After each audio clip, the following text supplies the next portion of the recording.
The alien coalition gathered with confidence, believing humanity would arrive with envoys, not soldiers. The grand hall of the neutral station was a marvel of engineering carved into the hollow shell of an ancient asteroid. The ceilings stretched 4 kilometers, lit by suspended spheres of plasma that burned without smoke or heat. The delegates from 100 worlds moved with practiced grace, their robes and armor shimmering with the light of their own cultures, their banners unfolded like rivers of color, each representing an empire that had endured for millennia. At the center of the hall, the coalition leaders sat upon raised platforms, their faces unreadable but their body language filled with certainty. They had seen countless species rise and fall through the ages. They had crushed rebellions, silenced uprisings, and folded entire civilizations into their sphere of influence. They believed that humanity would be no different. The coalition had prepared their performance well, tables stacked with gifts, artifacts of long-dead worlds, meant to impress humans with the illusion of generosity. The air was filled with the scent of exotic blossoms, imported from distant biospheres. Every detail carefully chosen to convey dominance yet kindness. The message was simple: submit and prosper, resist and be erased among themselves. The alien leaders spoke with quiet laughter. They called humanity a young race, a species of primitives, barely worthy of the stars. They reminded each other that humans had been granted membership in the Galactic Council only by the mercy of elder powers. It was an act of patience, not respect. Rumors had spread quickly across the hall. Stories whispered that human ships were fragile, that human weapons lacked refinement, that human strategy was clumsy and dependent on numbers rather than brilliance. These stories comforted the delegates. They spoke of easy negotiations, they spoke of soft resistance, they spoke of humanity eventually kneeling without the need for bloodshed. The envoys of the coalition rehearsed their speeches. They repeated words of peace and cooperation, though every sentence carried the unspoken promise of domination. They would demand tribute, they would demand compliance, they would offer protection in exchange for obedience. They saw humanity as a resource, nothing more. The hall itself was designed to intimidate any guest. The towering statues of ancient conquerors lined the walls, their stone gazes heavy with the memory of victories. The floor was polished, crystal so smooth it reflected every step as if the delegates walked upon water, and above the ceiling screens displayed the constellations of the coalition territories, vast maps stretching across half the galaxy. Alien guards stationed at every corner watched with amusement. They carried weapons forged from materials humanity had never touched. They stood confident in their power, confident that no outsider could challenge them. The very air seemed to whisper inevitability in this place. The coalition waited for the humans. They expected nervous diplomats clothed in simple suits, bearing scripted pleas for compromise. They expected a species humbled by the presence of older civilizations desperate for approval. They expected a quiet entry, a cautious bow, and an acceptance of the order that had ruled the galaxy for thousands of years. And yet beyond the edge of their vision, beyond the silence of the hall, beyond the glow of their banners, humanity had already chosen a different path. They spoke of treaties and concessions. Certain Earth would bow before ancient powers. The speeches began with practiced rhythm, each envoy rising from their seat to deliver words heavy with false generosity. They spoke of unity and peace, but their eyes betrayed calculation. Every phrase was designed to sound benevolent while reminding humanity of its place at the bottom of the galactic order. The envoys described treaties that had bound dozens of civilizations into the coalition. They spoke of promises kept for centuries of stability, enforced by strength and tradition. They presented their long history as proof that resistance was pointless. They offered the humans a chance to sign their names beside the great powers and to abandon the chaos of independence. The concessions they offered were draped in golden words, yet beneath the surface was only subjugation. Trade routes controlled by coalition fleets, resources funneled into alien factories, laws dictated by alien councils, all wrapped in the language of guidance and protection. The delegates applauded themselves for their cleverness, as they believed the humans would see only the surface. Some envoys leaned forward and whispered warnings in softer tones, as if confiding in a friend. They told tales of what had happened to other races who resisted the coalition: planets stripped bare, cultures erased, fleets reduced to debris. They made it sound like a mercy that humanity was being offered the chance to avoid such a fate. They framed submission as wisdom and defiance as madness. The hall resonated with voices speaking in dozens of languages, each one translated by machines into a harmonious stream of words that filled the air like music it was meant to overwhelm the listener to create a sense of inevitability. No matter the tongue, the message remained the same: humanity must kneel or be broken. Delegates from reptilian empires hissed their approval, declaring that war was wasteful and peace was profit. And representatives clicked their mandibles in agreement, reminding the assembly that resources were meant to be shared. Under guidance of the strong avian rulers spread their jeweled wings and spoke of the beauty of order. The hall echoed with certainty that the humans would accept the coalition, saw themselves as saviors, lifting a primitive race from the mud of its homeworld.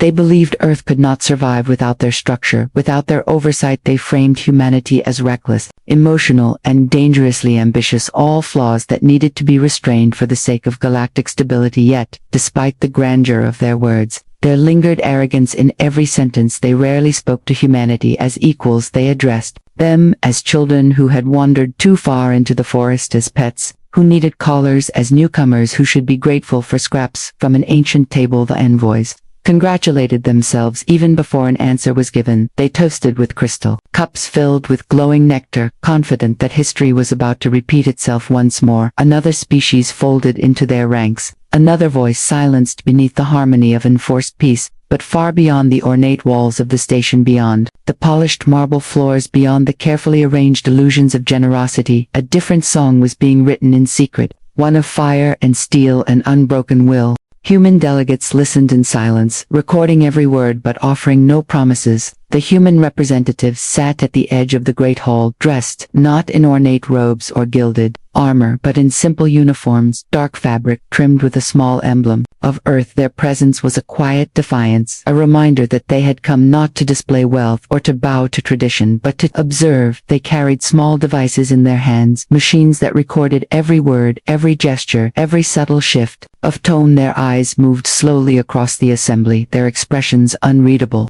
The coalition envoys searched for signs of nervousness or fear, yet found only stillness. To the aliens, this stillness was mistaken for hesitation. They whispered among themselves, saying the humans were overwhelmed by the grandeur of the moment. They pointed to the lack of response as proof that Earth was already yielding to the pressure of ancient authority. The lead human delegate, a woman with iron in her gaze, never lifted her voice during the endless speeches. She allowed the coalition to believe she was considering their offers.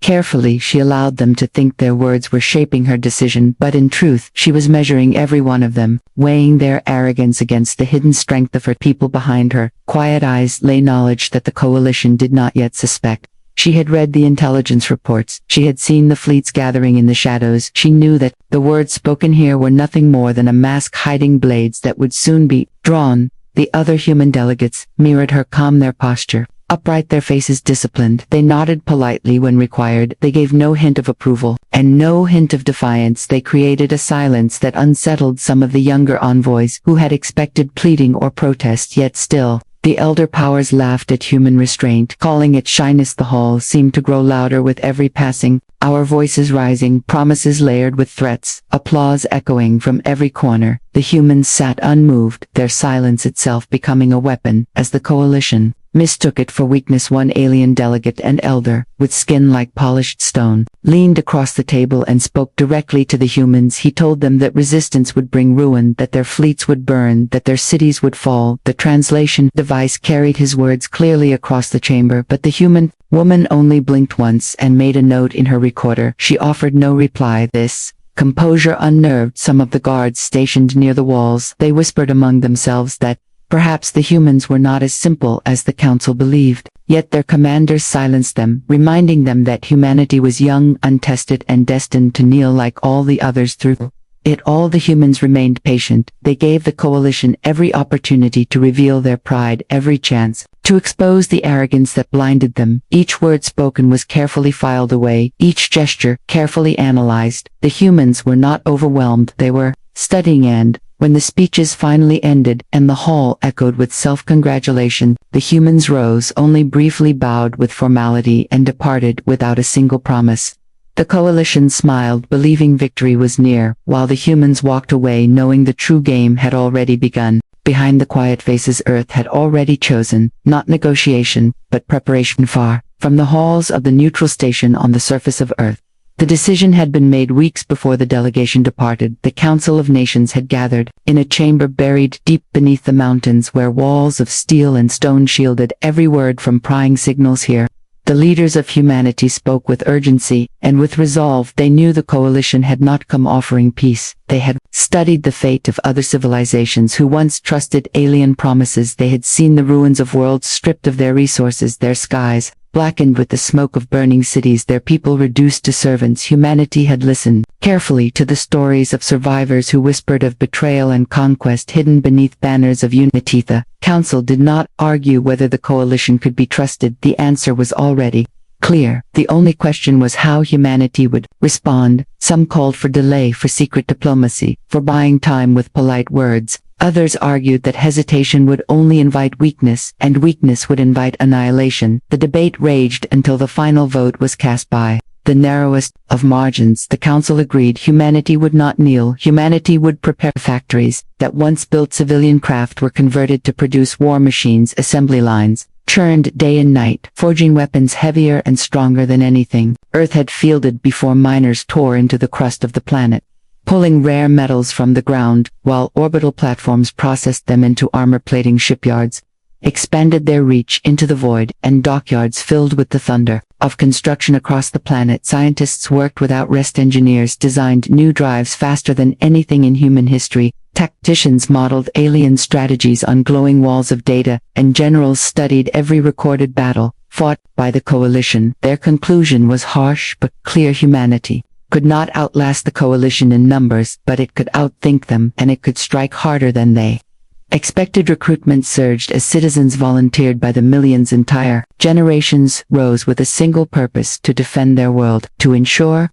Earth would never be conquered. Training camps filled with voices chanting in unison, navies drilled in secret oceans became proving grounds, and the black sky above Earth turned into a constant corridor of shuttles and transports moving supplies to orbit. Whispers of the preparations spread across the colonies. Humanity's outposts on Mars, on Europa, on Titan, all felt the weight of what was coming. Yet instead of fear there was determination. Farmers turned their land into supply depots. Miners offered their lives to the fleet. Even artists and writers abandoned their crafts to labor in factories. The whole of humanity had become a single machine of survival. And while the coalition believed humans were hesitating, while they laughed at the silence of their delegates, humanity was forging an answer, not of words but of fire and steel. The choice had been made. Not to bend, not to plead, not to accept chains. The choice had been made to stand. Factories ran day and night, birthing war machines, while shipyards launched steel leviathans into the void. The cities of Earth thundered with the sound of industry. Skylines, once filled with towers of glass, now shone with furnaces casting crimson light against the night. Workers marched in endless shifts, their faces streaked with soot and sweat, their voices lifted in chants of duty and survival. Every factory floor became a battlefield of labor, where each bolt, each weld, each rivet was a weapon forged for the war to come in orbit. The first great shipyards grew into webs of light scaffolding spread across kilometers, encasing the blackness of space with the skeletons of titanic vessels. Sparks spilled like falling stars as drones and engineers worked side by side, building the pride of humanity's fleet. These ships were not fragile transports or exploratory craft. They were armored behemoths, layered with weapons that bristled like teeth on a predator. The early prototypes rolled from their docks like leviathans awakened from slumber. Destroyers, cruisers, carriers, each one larger and more powerful than the last. Every hull painted with the emblem of Earth, a blue sphere encircled by silver rings. A promise that humanity would not be erased. Entire fleets were named after ancient guardians, after storms, after the myths of Earth, to remind all who served that history itself was standing behind them. Every colony joined the effort. Mars produced alloys that could endure the heat of plasma. Europa refined the fuel that powered the engines. Titan manufactured targeting systems with precision so sharp it could strike a needle across the stars. Fleets of transports ferried these resources through guarded corridors, weaving a lifeline of supplies between planets and stations. No outpost was idle. Every hand, every mind contributed to the birth of the Armada. People of Earth sacrificed without hesitation. Luxuries vanished from markets. Streets grew quieter as theaters closed and art studios went dark. Yet no one complained, for all knew that survival demanded unity. Entire families enlisted side by side. Sons and daughters trained with mothers and fathers. Whole generations became warriors forged in the same fire. Even those too old to fight offered wisdom or labor. None were spared the weight of duty training.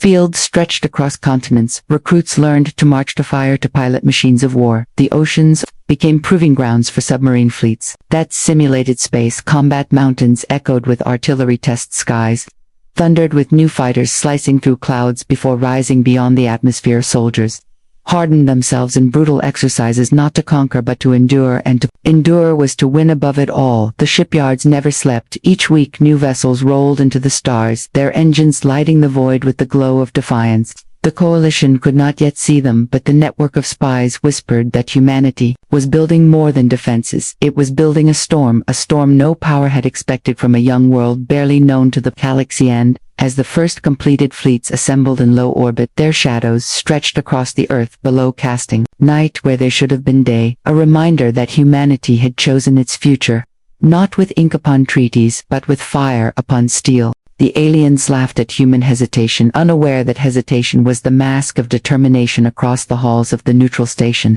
the coalition envoys mocked the silence of Earth's delegates. They shared private messages filled with amusement, declaring that humanity was already bending without realizing it. They told themselves that the humans lacked the will to challenge powers that had ruled for millennia. Their laughter echoed in chambers where the humans had walked as if victory was already carved in stone. Reports reached the alien councils describing human activity, factories working beyond capacity, shipyards expanding far faster than before. Yet these warnings were dismissed. The coalition leaders claimed humans were only posturing, trying to appear strong before inevitable submission. They compared humanity to countless species who once rattled their weapons before surrendering their voices, dripping with condescension as they recalled their long history of breaking civilizations that thought themselves brave. In their grand chambers, the elder rulers debated terms of annexation. They discussed how Earth would be divided, which planets would control its industries, which races would claim its resources, which families would inherit its wealth. The decisions were made with casual detachment, as though humanity's fate was already sealed, and the only question left was who would profit the most. Meanwhile, the coalition fleets trained in mock battles, confident that their technology was unrivaled. Their admirals boasted of victories past. Their soldiers sang songs of conquest. None believed humanity capable of resistance. They thought the humans slow, hesitant, weak. Their laughter grew louder each day, as if it alone could crush any hope of defiancy. Beneath that laughter some cracks began to appear. Whispers moved among scouts and spies who had seen the glow of shipyards stretching across Earth's orbit, who had measured the sudden rise in human fleets, who had intercepted fragments of encrypted transmissions, detailing mobilization on a scale too vast to be dismissed. The whispers spoke of determination, not fear, and though the rulers ignored them, the soldiers who listened felt uneasy. Humans knew the coalition was watching, and so they crafted the perfect mask. Their envoys remained calm, their diplomats spoke in circles, their faces betrayed nothing, while their fleets grew larger. With every passing weak hesitation was the illusion. Determination was the truth behind it. The humans wore silence like armor, and patience like a blade. Some coalition envoys began to sense the danger, yet their voices were drowned in the chorus of arrogance when they warned that humanity was not kneeling but preparing. They were silenced, ridiculed, accused of cowardice. No one wanted to believe that a young race from a single small world could challenge the order that had lasted for thousands of years. And so the coalition laughed. They raised their cups in endless toasts. They wrote speeches declaring the dawn of a new peace with humanity beneath their rule. They celebrated before the war had even begun, blind to the storm gathering at the edge of the stars, blind to the fact that hesitation was only a mask, and that beneath it humanity was sharpening its will into steel. When the appointed day arrived, the coalition ships hovered, ready to dictate the terms of surrender. The neutral station shone like a beacon at the edge of a dying star. Its orbit, surrounded by fleets from 100 civilizations, their hulls gleamed with banners of victory. Their weapons bristled with silent threat. The coalition had gathered not only to negotiate, but to display its power, to remind humanity that resistance was meaningless before such majesty. Vast carriers unfolded their wings. Like predators at rest, dreadnoughts drifted in perfect formation, their engines burning like captured suns. Destroyers formed walls of steel and fire, each one positioned to strike. Should any insult be perceived, the void itself seemed filled with arrogance, an ocean of ships that dwarfed anything humanity had ever shown the galaxy before. Inside the grand hall, the delegates assembled once more, their robes shimmering with jewels, their voices filled with confidence. The speeches had already been written before the humans arrived, proclamations declaring the wisdom of the coalition, the mercy of the council, the inevitability of surrender. Their words would be recorded and broadcast across 1,000 worlds, proof that the coalition remained unchallenged and eternal. The leaders rehearsed their roles, some practiced their stern voices, others their gentle tones, some prepared to scold humanity for its reckless defiance, others prepared to welcome them as lost children finally returning to order. All of them believed the outcome was certain. They believed they were about to add another jewel to their crown. The guards stood taller than ever, their weapons polished, their armor reflecting the plasma light above. They expected no danger, only ceremony, yet their hands still rested on hilts and triggers, eager to remind humanity that force was only a breath away. They smiled behind their helmets, knowing the humans would see nothing but futility. Rumors spread quickly among the lesser envoys that the humans had no fleet strong enough to resist. They whispered that Earth would send only a handful of ships for show. They chuckled that the humans would arrive with envoys dressed in plain suits, speaking words of submission. The coalition was so certain that they had already planned. The celebration banquets and parades were scheduled across their homeworlds, fireworks prepared to mark the peaceful conquest of humanity. Yet, amid the laughter, a few uneasy voices spoke quietly. They had heard tales of strange activity near Earth, whispers of immense construction, shadows of ships moving in silence across the void. But no one believed them, no one wanted to believe them. The coalition dismissed such concerns as fantasies spread by nervous scouts. The day moved forward, the chamber filled with anticipation. The seats for humanity's envoys sat empty. The coalition delegates smiled, thinking the delay was fear, the silence proof of hesitation. They imagined human representatives walking slowly into the hall, their heads bowed, their speeches filled with pleas for mercy. But beyond the shining windows of the station, beyond the illusions of inevitability, something vast was already moving through the darkness of space, something that would shatter the certainty of empires and silence the laughter of ancient rulers forever. But the stars darkened as the horizon filled with the thunder of humanity's fleet engines, blazing weapons, armed. At first, the coalition thought it was a shadow passing across the star, a fleeting trick of light, but the shadow grew wider and deeper, until it blotted out entire constellations. The envoys turned their eyes toward the great windows of the hall, and their laughter faltered. The void was alive with movement, shapes, vast and terrible, emerging from the dark like titans of steel. The first human dreadnought slid into view, its hull black as midnight, etched with lines of burning silver engines. Roaring with controlled fury behind it came cruisers, carriers, destroyers, an armada so vast that even the elder powers stared in silence, unable to count them all. Formation after formation rolled from hyperspace, their engines glowing like a sea of blue fire. The station itself seemed to tremble beneath their arrival. The human fleet did not drift lazily like the coalition ships. It moved with precision, every vessel aligned in perfect order, every wing and squadron ready for battle. It was not the march of subjects, it was the march of warriors. The stars themselves seemed to bow as wave after wave of human steel took its place. Above the station, weapons bristled from every hull, cannons larger than city towers, missile bays gleaming with the promise of destruction. Fighter wings poured from carriers, their silver trails cutting through the darkness. The coalition had expected a handful of ships, symbols of defiance, to be swept aside. Instead, they faced an armada born from unity and sacrifice, a fleet forged in silence and revealed in thunder. Inside the grand hall, silence crushed the air. The envoys who had mocked humanity now stared with wide eyes, their speeches forgotten, their jewels suddenly dull under the light of fear. The guards shifted, nervously gripping their weapons, though they knew their rifles were useless against the behemoths now surrounding them. Some envoys whispered in disbelief, claiming the ships must be illusions or decoys. Others insisted it was impossible that humanity could build such a force in so short a time. Yet their voices shook and their words crumbled, for the truth was undeniable. The evidence loomed outside their very windows, filling the heavens with fire and iron. The lead human delegate rose from her seat, her face calm, her eyes hard as steel. She spoke no threats, she made no demands, she simply gestured to the stars beyond, and let the vision speak for itself. Every alien in the hall understood in that moment that humanity had not come to beg or to bow. Humanity had come to show that it would never kneel across The coalition fleet's panic began to spread. Admirals barked, orders officers scrambled to calculate the numbers, their screens filled with the impossible humanity. Outnumbered them not in raw ships, but in will. The formations before them radiated unity, discipline, and resolved, something many of the ancient powers had long forgotten. The silence in the hall grew heavier than any roar, until it broke beneath the realization humanity had entered the stage,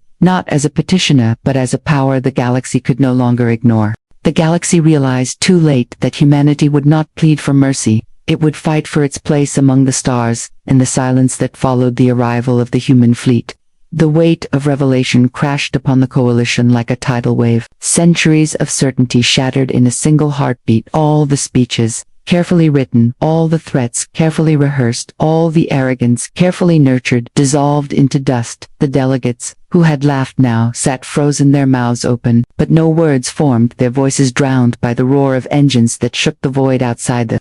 Coalition leaders tried to regain control. They pounded their fists on the tables, demanding order, calling the human display a bluff, insisting that humanity could not possibly maintain such a force. Yet even as they shouted, their own eyes betrayed the truth. The fleet was real, every vessel alive, with power, every formation bristling with weapons, every shadow cast upon the stars, a reminder that humanity had risen in silence and now revealed itself in thunder. Whispers spread through the hall like fire through dry grass, whispers that turned into fear. Delegates asked how a young race could achieve such unity, how factories could birth such steel, how shipyards could rise so fast and so vast. There was no answer, only silence, for humanity had done what no one believed possible, and it had done it without permission, without guidance, without the blessing of elder powers. On the station screens, lit up with reports from across the coalition fleets, admirals spoke in broken tones, unable to mask their disbelief. Their calculations showed the truth. Though the coalition still held greater numbers, the human formations were more precise, more